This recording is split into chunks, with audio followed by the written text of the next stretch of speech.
Olha, sexta-feira Black Panvel, em produtos com até 70% de desconto.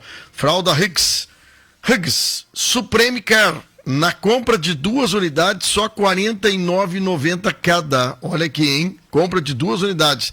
Tem kit Dove, shampoo 400 milímetros e condicionador 200 milímetros, só R$ 14,99. Tá bom, hein, Valência, com preço, hein? E mais, comprando na loja, no site ou no app, paguem até 10 vezes. Atenção, hein? Sexta bem mais Black Panvel. Panvel, bem com você. Estamos aqui com 9 horas e 34 minutos, 9h34. Já comigo, para bater um papo nesta manhã de sexta-feira, o deputado estadual Giuseppe Resgo, do Partido Novo. Muito bom dia, deputado. Prazer em falar contigo. Tudo bem, meu amigo? Bom dia, Fábio. Tudo bem? Prazer poder falar contigo. Obrigado pelo convite. É uma alegria, tchê. E o assunto não podia ser outro e podia ser melhor, viu? Ontem eu estava aqui com o vice-governador do estado, Ranolfo Rodrigues Vieira, Júnior, falando a respeito de algumas coisas, né? Planos de previdência do estado do Rio Grande do Sul, que foram alterados ao longo do mandato dele e do Eduardo Leite, e também sobre algumas recomposições de investimentos e coisas que estavam acontecendo no Rio Grande do Sul. E o IP é uma das coisas mais importantes que o estado do Rio Grande do Sul tem, principalmente aos seus funcionários, que não é poucos, são milhares de funcionários e seus familiares ligados ao IP e que temem cada vez que dá um problema, questão de dinheiro, conta, superávit ou déficit, há uma preocupação de todos nesse assunto do IP. Inclusive, há uma preocupação de que o IP seja superavitário sempre, que agregue novas categorias, que seja um fundo de amparo, assistência à saúde e também de previdência para todos que contribuem ao longo dos anos. Isso aqui é super interessante. Agora, eu queria que o senhor trouxesse para nós o enfoque e o ponto de vista do senhor e dos seus demais colegas que participam da comissão sobre a saúde financeira do IP.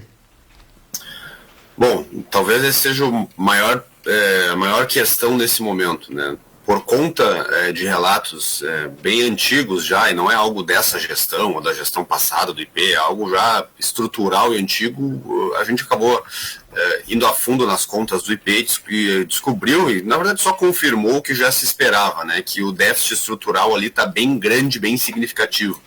Para se ter uma ideia, assim, o déficit estrutural do IP em 2020 foi de 350 milhões de reais. Dá mais ou menos aí 30 e poucos, chegando a 40 milhões de reais por mês de déficit. O IP não consegue arrecadar esse recurso e gasta demais, né? E aí existe uma série de motivos para isso acontecer. O primeiro deles é a forma de arrecadação do IP, né? O IP ele é um plano de saúde que não cobra a mensalidade do assegurado via como os outros planos de saúde privados fazem, ou seja, pessoas mais velhas com mais risco acabam pagando mais, pessoas mais jovens com menos risco acabam pagando menos. O IP não, ele cobra de acordo com o salário do servidor, sim, o percentual do salário. Deixa eu lhe fazer uma pergunta, deputado, só para a gente eu entender também. Existem 2 IPs, o IP Previdência e o IP Saúde, correto? Sim, eu estou falando do IP Saúde, meramente. Porque o IP Previdência, eu realmente desconheço como é que é, porque é outro fundo também que deve ter dificuldades também nisso aí, mas vamos primeiro para o IP Saúde, então. Então o senhor está dizendo que a forma de arrecadar do IP, ela não diferente da iniciativa privada, ela não corresponde à arrecadação para o atendimento que é dado, é isso, mais ou menos? É uma forma de cobrança que não faz sentido. Imagina um jovem que se torna, sei lá, juiz do estado ou promotor de justiça. É um cara que tem poucos anos de vida e, portanto, tem pouco risco de utilizar o serviço do IP. No entanto, o salário dele é alto, né? Então ele vai pagar um valor bem alto para ter o plano de saúde porque é vinculado ao salário. Agora imagina uma professora do estado, já perto dos seus 60, 70 anos de idade, que recebe, nós sabemos que o salário dos professores não é muito alto, né? São salários já que deveriam ser melhores há muito tempo. Ela vai pagar pouco no IP, apesar de ser uma pessoa mais velha, com mais idade, provavelmente vai se utilizar dos serviços. Percebe que não faz sentido nenhum a forma de cobrança, né? E sem contar a forma da despesa do IP. E aí existe uma série de problemas que nós queremos investigar a fundo. Existem algumas clínicas conveniadas que fazem algumas atividades para o IP que precisariam de uma auditoria imediata. Nós ouvimos diversos relatos, eu vou dar olha só, existem alguns medicamentos para tratamento de câncer que vêm em frascos, né? E aqueles frascos são caríssimos. E não existe só uma dose naquele frasco. É como se fosse os da vacina hoje, né? Cada frasco vem 10 doses para 10 pessoas. E existem alguns medicamentos que são caríssimos que não pode simplesmente se abrir o frasco para tratar uma pessoa só e aquele resto do medicamento ser perdido, né? Ou a clínica cobrar o frasco inteiro e utilizar ele para 2, 3, 4 pessoas e dizer que está utilizando 4 frascos separados para ganhar recurso acima. Ou, pior ainda, né? Existem algumas atividades ali que já estão com valores absolutamente defasados, né? Um tratamento nos anos 2000, muito provavelmente, se é o mesmo tratamento sendo feito em 2021, é extremamente provável que o custo para fazer aquilo tenha reduzido muito, porque a tecnologia vem, os preços diminuem, mas aparentemente o IP está pagando caro por procedimentos que hoje em dia já estão baratos. Interessante isso aí. Só, deputado, só para interromper um pouquinho, muito interessante e grave o que o senhor está falando. Eu lhe pergunto o seguinte, como é que hoje o funcionário do IP, funcionário do estado, do município que tem IP, qual é o percentual no salário que ele é descontado para isso? Tem um percentual fixo? Existe. Tem uma faixa salarial ali e as alíquotas que eu vou ficar te devendo agora, não tenho isso na ponta da língua, mas é um percentual salarial, né? Sim. E aí, às vezes acaba não valendo a pena para o cidadão. Quer ver um exemplo próprio? Eu mesmo. O desconto de salário que eu teria como deputado é muito acima do que eu pagaria na Unimed. Então eu prefiro ter o plano de saúde da Unimed do que ter o plano de saúde do IP. Então o senhor como deputado teria como ter o plano de IP. O senhor abre mão do plano de IP porque o percentual que recebe subsídio do deputado é mais barato pagar uma iniciativa privada do que o IP, é isso? Exatamente, porque é uma cobrança que não faz sentido, como eu estava dizendo anteriormente. Como eu sou jovem, o meu pagamento na Unimed é muito mais barato, entendeu? E o do IP seria caríssimo para mim, não vale a pena. Agora, quando eu ficar mais velho e a Unimed ficar muito cara, se eu continuar sendo deputado, talvez valha a pena para mim. Mas para o plano de saúde, obviamente, que não faz sentido. É interessante isso aí. Eu sou dependente do IP, viu? A minha mensalidade hoje, pela idade que eu pago R$ 596 de IP, com 56 anos. Eu acho realmente que, comparado com a iniciativa privada, eu pagaria algo de R$800, eu acho, mais ou menos isso, um pouco mais, né? Eu gosto muito do serviço do IP, vou ser muito franco, gosto muito do serviço do IP, dentro do que eu às vezes, quando utilizo, carece algumas coisas para ser ofertado. Eu vejo, e aí tem uma coisa interessante que o senhor está falando, né? A arrecadação do IP e a despesa do IP, né? Quer dizer, são duas linhas de trabalho diferentes dessa pesquisa que vocês, deputados, estão fazendo, né? Porque o problema, deputado, sabe o que é? Eu aposentado, quando eu me aposentar no INSS ou por outra aposentadoria, pelo menos nós, a maioria dos mortais, nós não temos de previdência que mantenha o mesmo salário que quando eu estava na ativa. Então, há um decréscimo. Professores, como o senhor diz, aí está 7 anos sem aumento.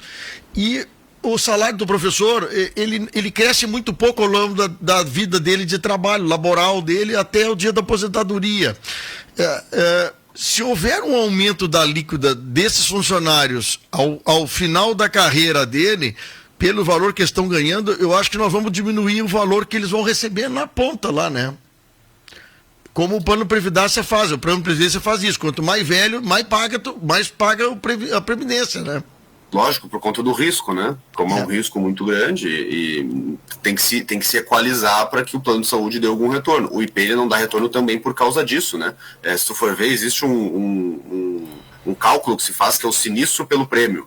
Se nós temos um sinistro pelo prêmio 100%, então quer dizer que tudo que entra de pagamento de sinistro, de custos de sinistro, né, custos do plano de saúde, é coberto 100% pelo prêmio, ou seja, pelos pagamentos. No IP, o sinistro pelo prêmio está 128%, ou seja, ele está gastando mais do que ele recebe para tratar as pessoas. E em planos de saúde privados, normalmente esse valor é de 85%. Interessante. Porque ele tem que receber um pouco a mais daquilo que ele gasta para poder ter um retorno também. Tem que ser superavitário, porque senão isso vai entrar num colapso. Hoje, quem é que banca a diferença do déficit do IP, hein?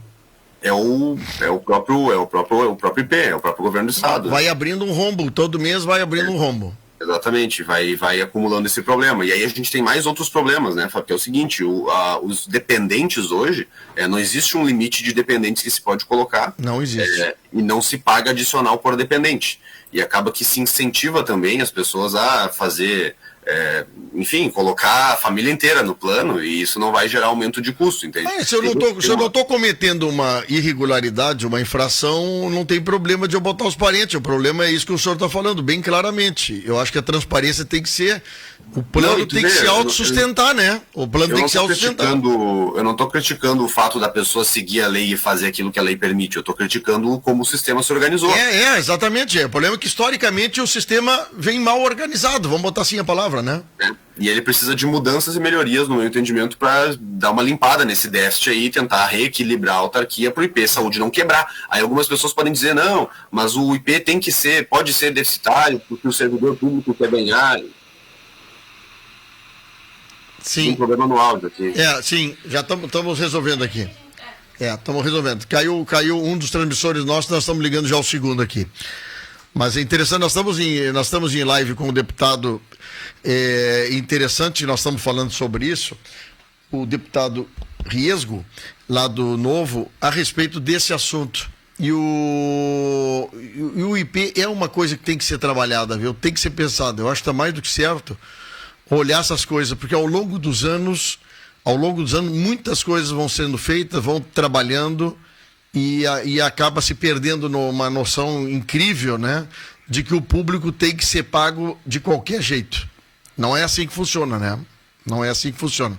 Tem que ser pago dentro das possibilidades de arrecadação. Então, não existe plano de saúde. Existe plano de saúde que já quebrou. Muitos planos de saúde que já quebraram no Brasil, porque houveram mais despesa do que a receita.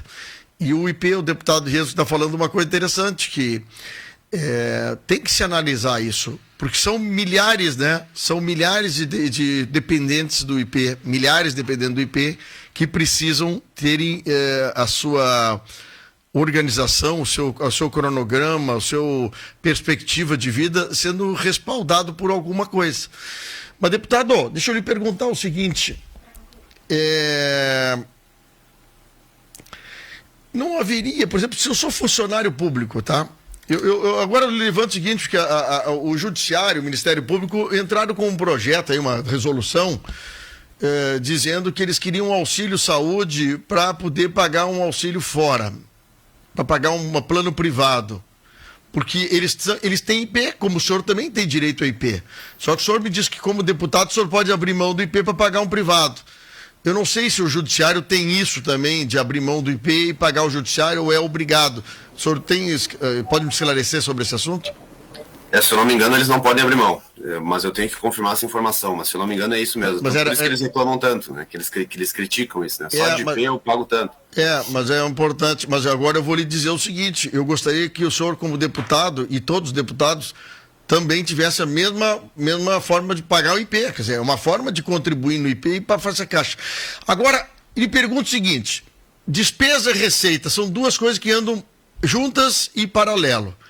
Os senhores deputados vão trabalhar daqui para frente aonde? Mais focado na despesa, na receita? A direção do IP tem interesse de que a Assembleia ajude a mexer nesse assunto, questionar esses custos? Como é que a direção do IP vê o trabalho dos deputados nesse assunto?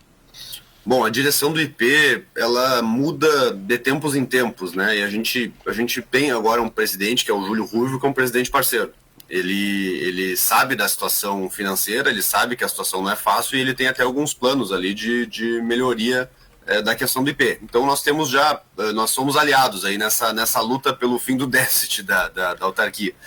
E a gente está com a subcomissão aqui na Assembleia agora, né, para tentar fazer essa investigação e pegar tanto na parte da receita quanto na despesa, mas principalmente na despesa.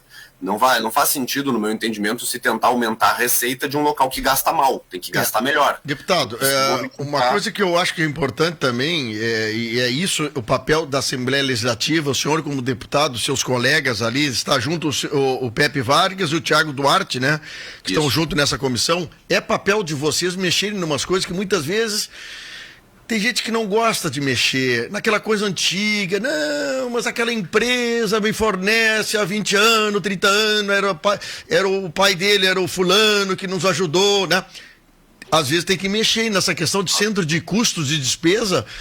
Todos nós brasileiros estamos tendo que todo mês decidir, né?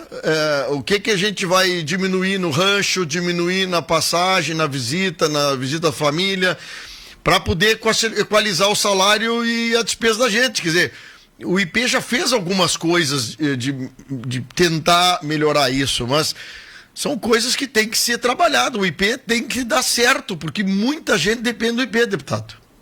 E tem muito que se consertar na parte da despesa. Eu estava dizendo antes ali de dar o meu probleminha com o áudio aqui, que alguns dizem, o IP, mas ele pode ser deficitário, não tem problema. Olha, o problema é que o IP, se ele quebrar de fato, vai ter muita gente desamparada aí com muita dificuldade. O servidor público precisa do IP, né? Ele é uma parte importantíssima do serviço público. Quantas pessoas estão dependentes do IP?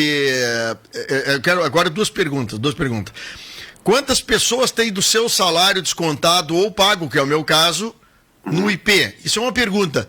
E quantas pessoas e seus dependentes estão arrolados dentro do IP? É outra coisa que eu acho que é interessante a gente abrir isso aí, né? Eu tenho esses dados aqui. No plano principal, nós temos 325 mil contribuintes, né, quem tem o salário descontado, e 590 mil beneficiários.